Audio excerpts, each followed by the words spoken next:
झारखंड के मुख्यमंत्री हेमंत सोरेन ने विधानसभा के एक दिवसीय सत्र में कई मुद्दों को एड्रेस किया, कई मुद्दों पर बातें की, लेकिन उसमें सबसे महत्वपूर्ण और ख़ास ये रहा कि 1932 के खतियान और ओबीसी आरक्षण को लेकर सरकार ने ये कहा कि हम इसे लेकर आगे बढ़ने की कोशिश कर रहे हैं। इस बात के बाद तमाम लोगों में एक जिज्ञासा है कि सरकार इसे लेकर क्या सोच रही है। क्या जो पॉलिटिकल इनस्टेबिलिटी का दौर शुरू हुआ है उसके दबाव में सरकार इस तरह की घोषणाएं कर रही है, या वाकई में जो जल जंगल ज़मीन को लेकर के, स्थानीयता को लेकर के, भाषा को लेकर के जो आंदोलन चला है उसकी वजह से सरकार कहीं ना कहीं दबाव में है।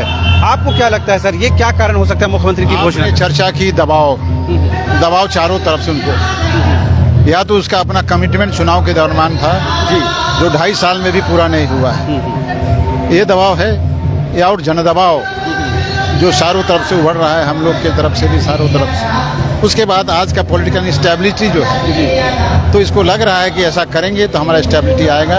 चूंकि चुनाव आगे है 24 का चुनाव बड़ा महत्वपूर्ण है, और इस पर कमिटमेंट नहीं उतरेगा तो मुश्किल हो सकता है। इसको भी उसको देख के उन्होंने कहा। हम आशा करते हैं कि उनका जो घोषणा है, जो उनका वक्तव्य है, वो मूर्त रूप ले, ये तभी यहाँ का कल्याण होगा और अच्छी बात भी होगी, और हम लोग उसको प्रशंसा करते हैं। सर आपको याद होगा, एक चीज़ आप मैं कहना चाहता हूँ, लेकिन 2.5 सालों में आप पॉलिटिकल सिनेरियो बदल चुका है, वो आपो की स्थिति है।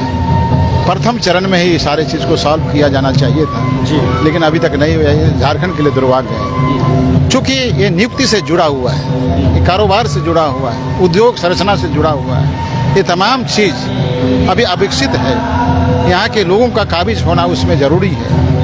और नियोजन में जो कोरा सत्य है कि झारखंड कर्मचारी चयन आयोग आज तक 2.5 साल में एक भी नियुक्ति नहीं कर पाई, ड्यू टू स्थानीय और नियोजन नीति के चलते।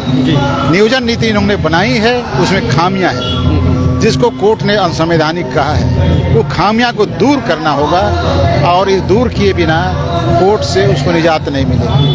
कहा गया है कि नियोजन में कि जो यहाँ के सामान्य जाति के लोग हैं, अगर राज्य के बाहर के प्रतिष्ठान में, स्कूल में पढ़ते हैं, कॉलेज में पढ़ते हैं, तो उनको स्थानीयता में, नियोजन में लाभ नहीं मिलेगा। और जो ओबीसी हैं, एसटी एससी को मिलेगा।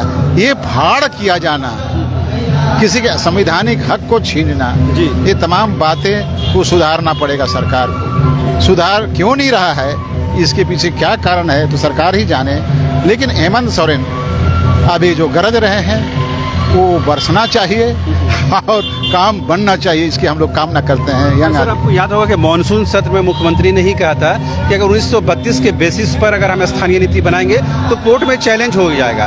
वही मुख्यमंत्री आज ये कहते हैं कि हम उसे लेकर आगे बढ़ रहे हैं, तो ये क्या परिवर्तन किस दिशा में, ये परिवर्तन क्या बता रहा है? हाईकोर्ट ने प्रथम दृष्टया जो जजमेंट दिया था, जब बाबूलाल मरांडी के ज़माने में बनी थी, उसमें जो नियमन है, अब स्थानीय नीति 32 के खतियान हो चाहे कभी जब का खतियान में, आप स्थानीय नीति डिफाइन कर सकते हैं, लेकिन नियोजन में लाभ नहीं दे सकते, ये कहा गया है। और उसके बाद दूसरा कहा, उसने सांस्कृतिक आधार पर और भी भाषा के आधार पर दूसरे आधार को आप लेकर के आप नियोजन नीति बना सकते हैं, ये कहा है। तो इस पर कोई कंटेस्ट नहीं हुआ फर्दर, और वो रह गया।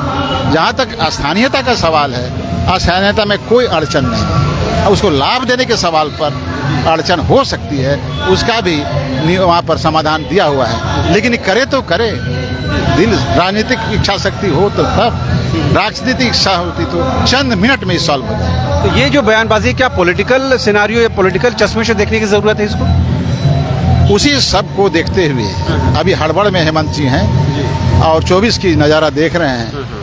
हमको लगता है ये पॉलिटिकल इंस्टेबिलिटी को दुरुस्त करने की दिशा में, और आप तक नहीं कर सके हैं उसको, जो प्रतिरोध हो रहा है, जो माने विरोध हो रहा है, उसको सप्रेस करने की दिशा में काम। ठीक है, तो आपने सुना मुख्यमंत्री हेमंत सोरेन के बयान को, सभी लोग अपने नज़रिए से देख रहे हैं, लेकिन ये लोग कहते हैं कि कहीं ना कहीं सरकार दबाव में है, चौतरफा दबाव में है, जिसकी वजह से सरकार ये डिसीजन ले रही है। बहरहाल मुख्यमंत्री अगर गरज रहे हैं तो उनको बरसना भी चाहिए, और कहीं ना कहीं धरातल पर झारखंड के आदिवासियों, मूलवासियों और झारखंड के हित का ख्याल रखने की ज़रूरत है। फिलहाल मुझे और मेरे सहयोगी विकास को दीजिए इजाज़त। नमस्कार।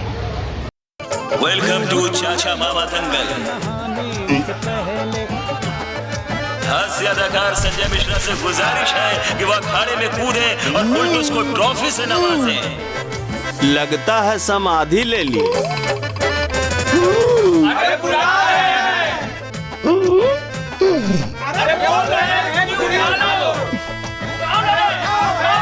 टॉप टेक सीमेंट, जो जोड़े तो छोड़े नहीं, मजबूती ही हमारी पहचान।